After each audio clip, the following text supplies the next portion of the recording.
Hello folks, Reginald Scott here and welcome to the video. If you're new here, thank you very much for clicking on this video and I hope you enjoy the content. If you do, please do leave a like, comment, subscribe and click the notification bell for more videos. If you are a returning viewer, it's great to see you again and thanks for staying interested in the content and the channel. Hopefully together we can grow this channel even bigger and answer more bike related questions that you guys might be interested in. Right, before we proceed straight into the tools, I just want to make a few things clear. This is part one of bicycle tools for home maintenance and or small business. There will be a part two. If the tools you're thinking about haven't been mentioned in this video, they may well be in the next video. I'm going to try and focus on basic tools in this one, and then in the second video go into more advanced stuff that maybe you need for more towards having a business, whereas the stuff I'm going to cover today is more just general tools that you probably need for basic home maintenance. So any questions, see them in the comments below, but I would recommend you watch both videos first before you go asking where's this tool, what's that, what's this, because it may be explained in the other video. If it's not, let me know about it in part two. Thank you very much and let's get going. Right, number one is a good bike stand. You are going to need a bike stand if you want to do any kind of mechanical work at home, or indeed start a small business. Obviously, it's a more basic stand. If you want to do more advanced stuff, I really recommend one of these, but that's for later. First off, get one of these. They're not that expensive and you will not regret it. Right, next, you're going to need yourself a decent pump. I like a nice traditional mechanical pump, but there are also electronic pumps available on the market. The advantage of the electronic ones is you don't have to sweat when you pump it. It's all activated by a button, and you can get exact pressures on it as well, which is always useful. And it pumps to quite high pressures over time. So, you know, there is some advantages to be had for the electronic ones, but for cost effectiveness and for reliability and versatility, you can't go wrong with a traditional pump. So get yourself a pump. Moving on to some Tyre tools now.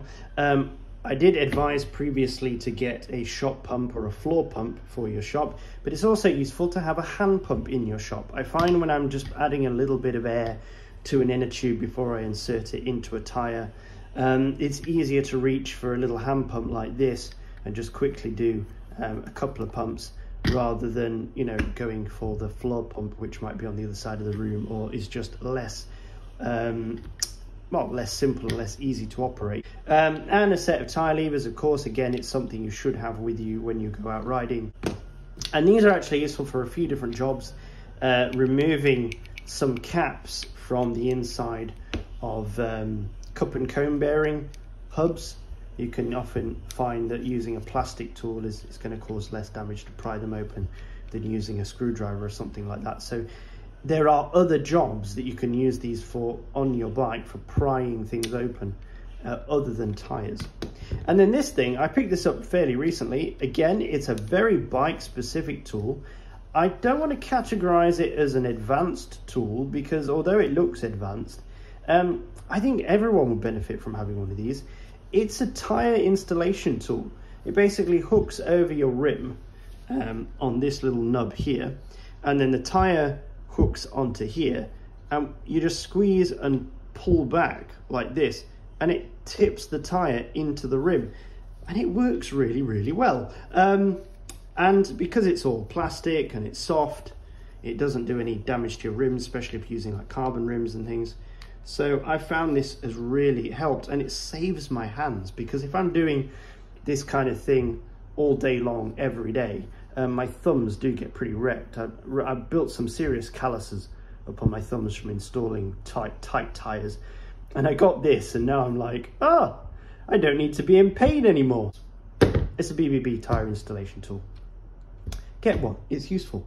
Next is the tool that you're going to have in your hands when working on your bike the majority of the time.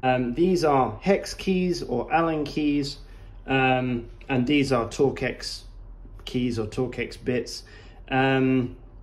These things are essential. You really can't do any kind of maintenance on a bicycle without these.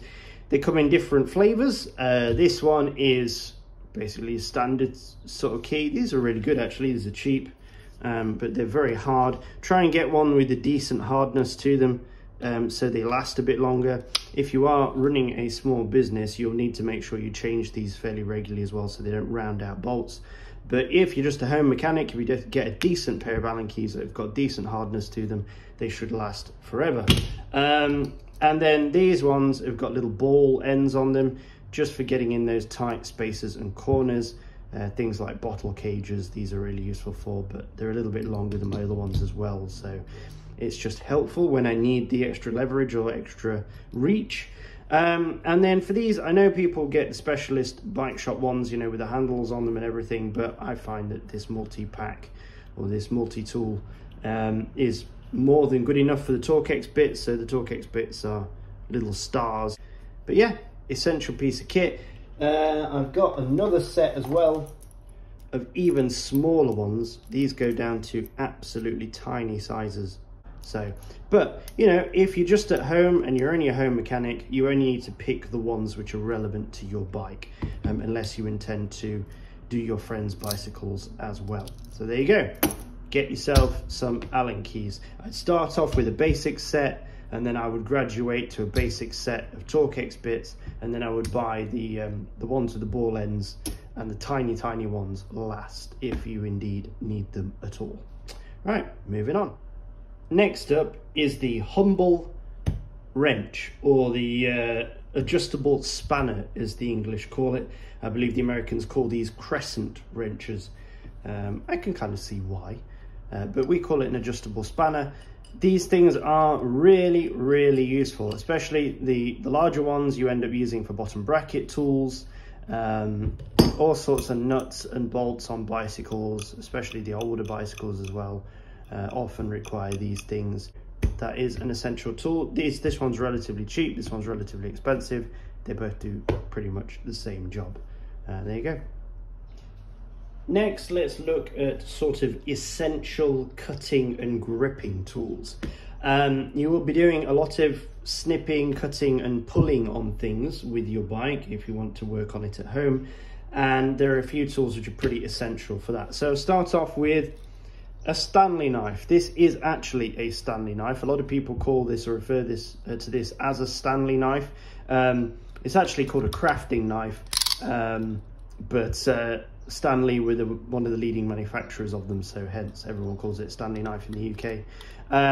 These things are really good, especially when it comes to like bar taping jobs, removing stuck on bar tape and cutting things off, shaving little bits of plastic off things. It's just one of those utility tools that you really need. Some people also use the tip for lifting seals off the inside of bearings, the bearing covers off. I don't, because I find it tends to damage them. But a lot of people, including Hambini, will recommend one of these, I believe. But from my experience, there are better tools for doing that job that do less damage than this. So anyway, Stanley knife, get one, especially the Stanley brand, because, you know, it's just nice to have the original. A pair of scissors, a very humble tool, a tool that you probably already have at home. Probably best you buy a new pair rather than stealing the ones that your wife uses.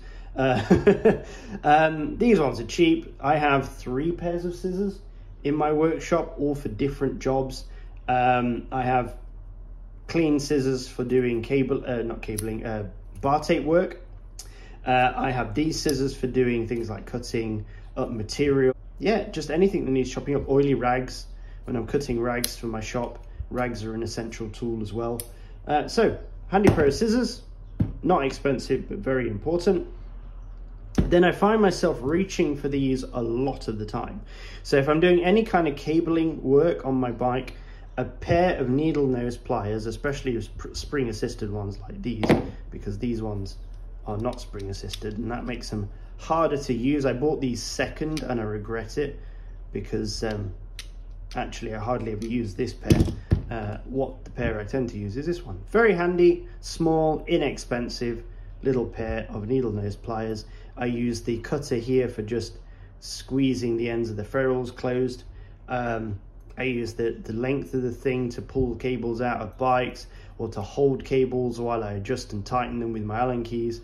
It's a super useful tool. You'll be using this one a lot probably if you're working at home on your bike, so definitely get one of those. A larger pair of pliers can also be a good tool, especially if you don't possess some really bike specific tools. This can fill sort of a lot of different roles. It can be used to hold on to bolts while you undo things. However, you do run the risk of damaging stuff with these because they are designed to grip stuff. And these ones are particularly expensive. They're a nice German brand. Knipex, is it? Yeah, something like that. But you don't have to spend this kind of money. Any pair of decent pliers will do. It's a multi-purpose tool, but it's also a tool that fills a gap if you don't have the right tool. Just be warned that because it's not the right tool some of the time, it can lead to damage to your bike if used inappropriately. Moving on to a tool which is a little bit of an unusual one actually. I love this thing. I've had it for absolutely years. It's Swiss made. It's a really nice pair of side cutters. These actually are designed for cutting things like very fine electrical cables, so soft copper and plastic. So they're not designed for cutting things like bicycle cables. You will ruin your bike, your cutters if you do that. But what I use these for, a bit of an unusual task, is clipping little things off the bike. So if there's any bit of plastic that needs snipping, could be anything from a bar end cap, these go right through it like a hot knife through butter, to little bits of flecks of material that are coming off somebody's tires, to one essential thing is cable ties. So they are only beveled on one edge, as you can see. So it allows you to get them right up close. A lovely little tool, not essential, but I like it. You can still just use scissors, but these do the job much better. Screwdrivers. If you don't have a pair of Allen keys or a set of Allen keys in your hand, you're probably going to have a screwdriver in your hand. Screwdrivers are really, really useful for several jobs on the bicycle, as just a tool to pry things open and push things out the way and poke down in holes and, you know, fiddle with things. You need a decent screwdriver. They can be used as punches. They can be used to tap things out. They can be used to scrape stuff. They can be used to all sorts of jobs you can use for your screwdriver. And it's good to have a range of screwdrivers as well. The one that you only need really one of is the crosshead type screwdriver like this. So I just have one crosshead that I go to most of the time in my tool set.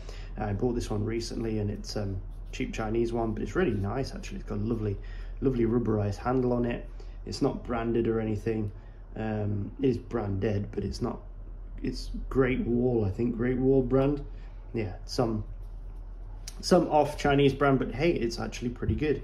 Yeah, it's a really nice screwdriver actually. Unfortunately, I went back to the shop for more of these and they didn't have any more. So this was the only one they had, which is a shame because I really like it. Anyway, all the rest are flat blades. So I have long flat blades, I have short flat blades. These ones are from my previous job actually when I worked in robotics, because these are electrical screwdrivers or screwdrivers from an electrical store. And then this one I'm using most of the time. This came in a really cheap set of bicycle tools. It is a dirt cheap, very plasticky screwdriver and I use it all the time. It's really, really good. This one is perfect for just adjusting those little limit screws on your front and rear derailleur. If I have to say top three, these three would be the ones you need to get for your essential bike shop at home. There we go. Essential tools. First one is the quick link pliers, or these tools here. These are for removing the quick links from your bike chain. Get a chain with a quick link on it because it's so much easier to work on. You need to remove the chain for doing maintenance on your bike. You need to remove the chain for cleaning if you really want to clean the chain. If you want to clean the chain well, speak English, you fool. And of course, installation of new chains. It's a really useful tool to have, but it's not an expensive one. It's a cheap one, so you don't need an expensive one. I've had this one for maybe like 6 years. And it's done many hundreds of bicycle chains and it's still going strong. So yeah, don't need to spend a lot of money on it. Any chain quick link tool will work. Then these ones, chain checkers. These are a funny one because they are an essential tool for monitoring your chain wear. If you don't change your chain, it can wear out the rest of your drivetrain, and then you'll end up having to replace the cassette and the chain rings, which is a pain in the butt. And then this one, of course, splitting the links in the chain, pushing pins in, cutting chains down. It's really essential that you get a chain tool like this. I like this one. I'm glad I bought this one rather than a cheaper one, to be honest with you. I actually did have a cheap one and it broke. I actually broke the pins off the cheap one because this is really reinforced. See how thick that is. The other cheap one I had tiny little pins on the end and they just snapped off. So yeah, don't skimp on your chain tool, I would say. Go for a decent one. There we are, moving on. Pedal spanners. You're gonna need a pedal spanner. This one and this one, this is just an Allen key with a rubber grip to it, which is a little bit better than just using an Allen key. Pedal spanners are an essential tool. You can see these are very well used. Every now and again, someone comes in the shop with flat pedals on their bike and they need them removing so they can upgrade to the proper clipless pedals. And these things are essential for that job. These were dirt cheap and they have lasted and lasted and lasted. So there you go. Get yourself some pedal spanners. Here is a useful piece of kit for both your home mechanic and your more advanced mechanic. It's something that can be picked up relatively cheaply, so that's good. And that is a set of dental picks and tweezers. There are a variety of jobs around the shop that require tweezers and dental picks. Obviously, the obvious ones are cabling, but also scraping dirt out of small places, hooking things, reaching down to retrieve small bolts and stuff that you've lost down inside frames. A variety of tasks can be achieved with such tools. These ones I've made a little pouch for. The one I find myself using most is this one, which is just the pointy one. That comes in very handy for a variety of jobs, and it comes with a little, this one comes with a little handle with a magnet on the end, which is also super useful. Having a magnet in your shop is very, very useful for picking up small bearings, bits of metal, collecting things together, cabling jobs. A little magnet on the end of a handle like this is super useful. So if you can get a dental pick set with a magnet like this, do it. It's great. Now, Part Tools do make one like this. This one was a dirt cheap one I bought in a local hardware store, and it's fine. It works really, really well, and I'm very happy with it. And then for the tweezers, I use these for removing the seals on bearings. I find these to be the best tool for doing that. Again, for picking up bearings, ball bearings when I'm cleaning them. A variety of little jobs. Just, you know, retrieving small things. Just a set of tweezers, one straight one, one curved one. It's all you really need. There you go, lovely. Something I definitely recommend you get.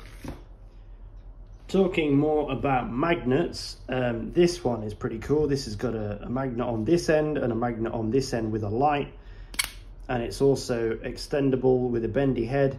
It can be useful, it's not essential, but what is essential is a torch. And this is the one I use most of the time. It's nice and bright.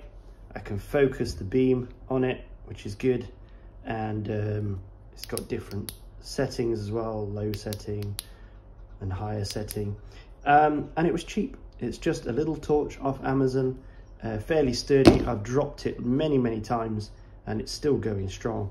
It just uses one AA battery as well, so inexpensive to keep running.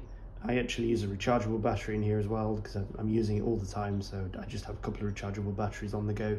Yeah, get yourself a torch. It's essential for finding stuff that gets lost inside your frame. Next up is the knocking stick, or hammer as it is referred to, as well as soft blow hammers, shot hammers, mallets. You are going to need some of these irrelevant of what kind of mechanic you are. eventually there will be a time when it is needed to hit something with a heavy stick. And you can just use a brick or a lump of lead or a small child, but it's preferable to have a decent hammer. This, of course, should be found in any man's toolkit. If you do not already possess a hammer, what are you doing? But it does come in useful for a lot of different jobs. Get a medium-sized one like this, and it should pretty much do every kind of hammering job that you need it to do. Nice genuine hickory handle as well.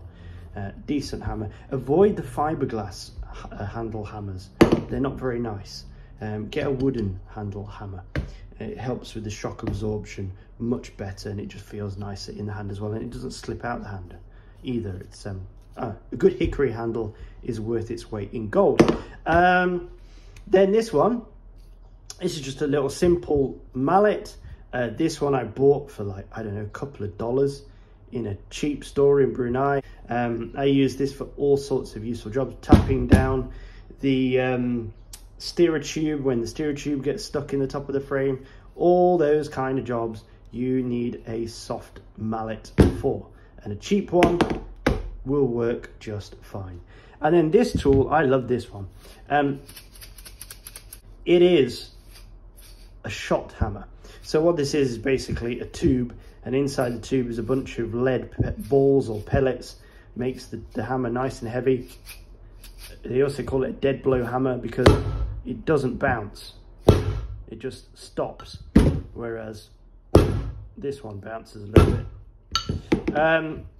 But really great tool. Nice big wide surface area, doesn't do any damage to soft things because it's rubberized, and it's super useful. When this one fails, this is the one that comes out. Some more sort of essential tools, especially if you're doing things like cabling and bearing work on wheel bearings, are a set of good sturdy pin punchers and a set of tiny little screwdrivers. I'm not sure that the correct term for these small screwdrivers is, but they're fairly common again in hardware stores, because you get some very small screws on bicycles, and you require these tiny little screwdrivers.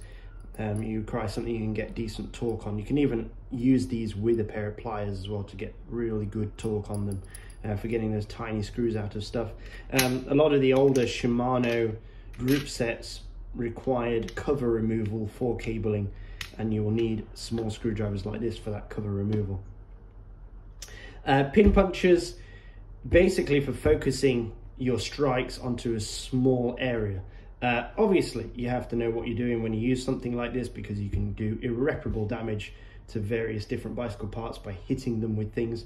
But there are some occasions when hitting something is your only resort, and when you do need to hit something, and when you want to focus the energy on it, and you don't want the strike to miss or to hit something you shouldn't, then a set of pin punchers is really useful. This set actually came with this chisel, which I don't use, generally speaking, so let's forget about that. Just the pin punchers. So a variety of sizings, wider ones and narrow ones, and ones that focus to a point, are all very useful. Especially if you're going to drill something as well. You want to pin punch it first to put a little divot, a little dent in it before you start drilling it, just so that your drill doesn't slip off and you'd end up drilling the wrong thing. Okay, so the next thing you're going to need is a decent socket set. You don't need a tool set quite this comprehensive. If you're just looking for a basic set, there are bike specific socket sets out there for like 1/2 inch and 1/4 inch, which are the two that I use the most, I would say. And the reason why they are so important, of course, along with a decent set of spanners, which is always important as well, is because a lot of bike specific bottom bracket cups and cassette removal tools now require the use of one of these kind of sockets. So I definitely recommend you get yourself some of these. Doesn't matter whether you get them from a hardware store or, like I say, a bike specific tool set. They're always handy to have. A couple of other little things, these sort of things, the very long sockets designed for getting down long bolts and tightening nuts on long bolts. These can double as bearing pressers or as bearing extraction or installation tools. When you're in a pinch because you don't have the correct size in your bearing press set, you can also tap them with hammers to tap things out. I've used these to knock bearings out of bottom brackets and stuff before. So they can double as other tools as well. And you have to be adaptable as a bike mechanic, because sometimes you don't have the specific tool, or somebody doesn't make the specific tool, and you just have to make one yourself. Talking about making a tool yourself, I made one of these. I couldn't get this tool online anymore, and I certainly couldn't get it shipped to Brunei, so I made it. This is a cheap socket I bought at a local hardware store, and then I just used a grinder to grind it down to make this tool, which is for removing the bearings or the bearing cup from the inside of a Shimano wheel hub. I wouldn't recommend you do it with your nice sockets. Just buy a cheap socket, and then you can make a variety of other tools. And a lot of tools nowadays, bike specific tools, they require 1/2 inch and 1/4 inch bits to mount those tools as well. You're definitely going to need some cassette tools or wheel tools, and those kind of tools are chain whips. Chain whips come in a variety of sizes now, because you've got 12 speed, 10 speed, 8 speed, 9 speed, 11 speed. So depending on what bicycle you have and what cassette type that you have, you should probably get the appropriate size of chain whip. If you've got an 11 speed chain whip, it will work with 10 speed as well. And now, of course, you've got 12 speed coming out onto the market, so a 12 speed chain whip may be required as well. But you're definitely going to need a chain whip, and you're going to need to combine that with the cassette removal tool itself, which could look like this, which is the standard one for Shimano and SRAM. It could look like this, which is one for Campagnola. It could look like this, which is one for the old style free hub cassettes. Or it could look like this if you've got disc brakes, because these two are basically the same tool, but this one is designed for the through axles. Variety of cassette tools there. You'll need a spanner for your wheels as well. We've already seen the adjustable spanner before, but what you'll also need is these sort of things, which are what they call cone wrenches. These ones are dirt cheap ones that I first started with in one of those sets or bike set tools kits. These ones are literally just stamped sheet metal that's been ground to size. You could probably build them yourself. If you've got some sheet metal lying around and you've got the time, you could draw out the sizes that you need. I have in fact ground this one down.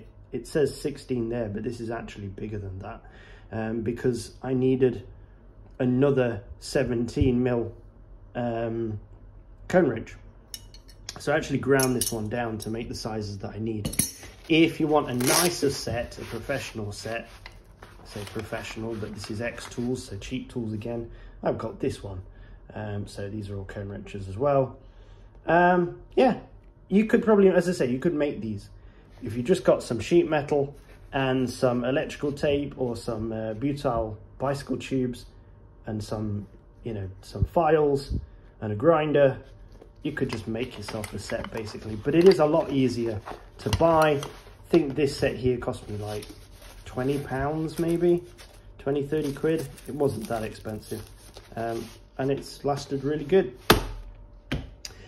Pin spanners. These ones are from Part Tools. A lot of like the Mavic hubs and stuff require these kind of pin spanners. They're a pain in the ass to use, and I don't like the kind of hubs that require these. But if you've got those kind of hubs, you have to buy them. Again, you really need to look at the kind of bikes that you're servicing and say, do I need this tool? If you don't have anything on your bike that requires a pin spanner, why would you buy one? Come in a variety of different types and sizes. Already shown you that tool from before. These things, now I had to buy these specifically and individually because these are not standard sizes that you get with a normal set of Allen keys or a normal set of hex keys. These ones are really big boys. This is an 11 and this is a 12. And for removing the actual hub body of some hubs, you need some really beefy Allen keys. These were quite expensive as well. One of them's American made, and so it was a little bit pricey. I think I paid way too much money for that actually, but I'm sure you can find cheaper options out there. Those are some of your basic wheel tools you will need for especially cup and cone, especially cassette removal, but also to get into some hubs that use pressed in cartridge bearings. Okay, so you want to be a home mechanic, you want to work on your own personal bike at home, and you want to know where to start in getting tools. Here's my advice. First off, I'm going to go with BBB products for several reasons. Number one, I sell them in store, and so I had them all to hand, and I can show you the actual product that I recommend you buy. Secondly, I've been using BBB stuff for years, and I find it to be very good quality, extremely well designed, and not too expensive. And I think those are the main things if you're just a home mechanic. You don't want to be forking out loads of money for expensive bike tools when cheaper versions will do. BBB are that kind of thing, but they're also good quality. Okay, you can go cheap and rubbish, and you can go cheap and pretty darn good. And BBB is cheap and pretty darn good. That's why I sell it in store. Okay, so starting off, if you have limited space and limited budget, here are the essentials. First thing you're going to need to do is buy a multi-tool. Now, you need a multi-tool anyway for working on your bike. If you're out on the road, right? If you get an issue when you're out riding, you've got to have a multi-tool. What I recommend you do is buy a big multi-tool like this one. This is a Prime Fold L. This is a large multi-tool, or BTL-8L. I'm going to put all the numbers up and everything on the screen here so you can go check it out later. But the reason I recommend a big multi-tool is because if there's any tools in here that you end up not needing, you can remove them via the bolts here. Okay, so that's what I do with my multi-tool. I take out and put on tools that I either need or become relevant to me as I cycle, or depending on the bike that I'm using. So I save the weight by removing the tools I don't need, but I have the ability to do that because I bought them in the first place. If you buy a small multi-tool that doesn't come with those tools, you can't buy those tools to put in it unless you then buy another multi-tool. So just go for a big one straight away. And the important things on here is you got a chain rivet tool, which means that you can do chain services at home, so you don't need to go to the bike shop to replace your chain. You can save a lot of money doing that. And also you've got spoke wrenches, which means you can do basic truing on your bike wheels with these tools. Very basic, but you can do it. And then the rest are all just, you know, your standard hex keys and Torque-X bits, which is super useful for adjusting everything from your seat post to your handlebars to your derailleurs, everything. So first, get one of these.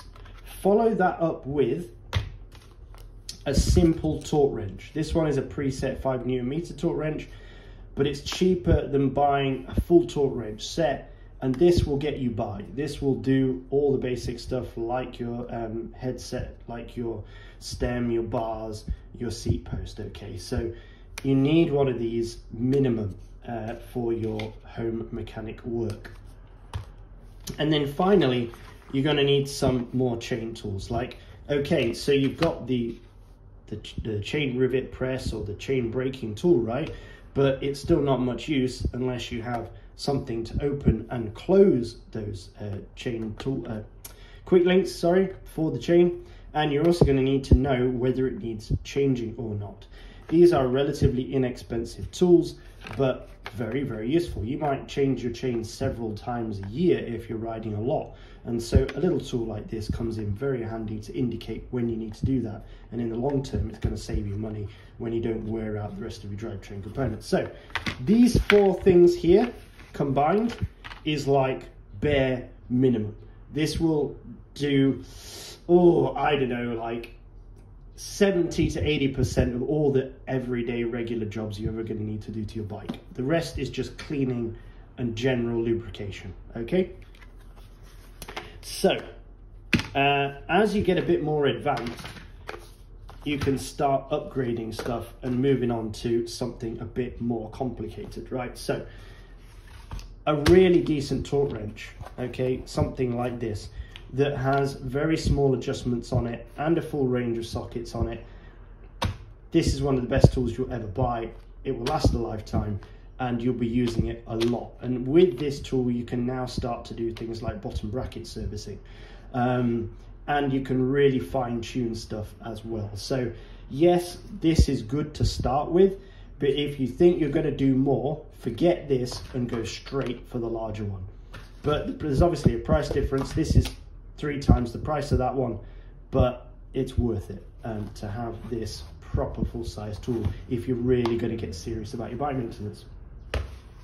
If you combine this with one of these kits here you've got a proper chain tool, you've got a little socket set, you've got big size tire levers, you've got your chain checker included, you've got a full range of Torque-X bits, you've got a proper wrench for your spoke nipples, and you've got a patch kit. With these 2 things combined, you can pretty much service any Shimano bike right down to the bottom bracket level. So you can remove the crank, clean the exterior of the bottom bracket, re-grease it, put it back in with just these 2 toolkits. You could do a service on your headset with just these 2 toolkits. You could install a group set to your bike, a Shimano group set, with just these 2 tool sets. You could almost completely dismantle a bike apart from the bottom bracket itself with these 2 tool sets. Okay, you could even do some really basic wheel servicing, very basic, just general internal cleaning with these 2 tool sets. So combining this and this is pretty powerful.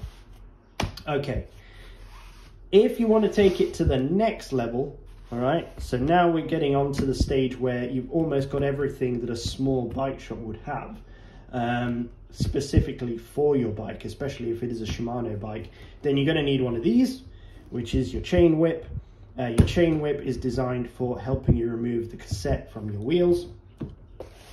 And combine that with this kit here, which comes with the cassette removal tool for Shimano.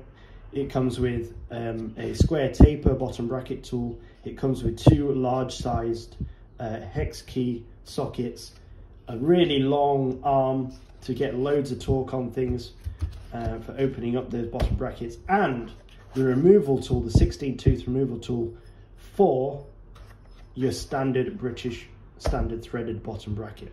Okay, so if you have a square taper system or a British standard threaded bottom bracket, this, and this, and that will cover you pretty much. Here, this is about $100, this is about $100, this is about $100, and this is about, I don't know, 40-50 bucks, probably something like that. So you're looking at an investment of about $300-400 in total, and that'll cover you for most stuff. However, if you do happen to have like a press fit BB or some other weird type of BB, then you're obviously going to have to buy more individual tools. But this, to start with, these are all really good quality tools, and it's going to take you really, really far. Hello again, and thank you very much for watching to the end of this part 1 bicycle tools video. Hope it was useful to you and you learned something new, or it gave you valuable information. Please come with me to part 2, where we can even look more in depth into more tools and expand our arsenal of weaponry for our bicycle maintenance jobs. But this hopefully helped you pick and choose some of the tools that you may need for doing work on your own bike at home. And hopefully, with any luck, we can do some proper maintenance videos as well. Right, thank you so much again for watching. As always, stay safe when riding, and I'll see you guys in part 2.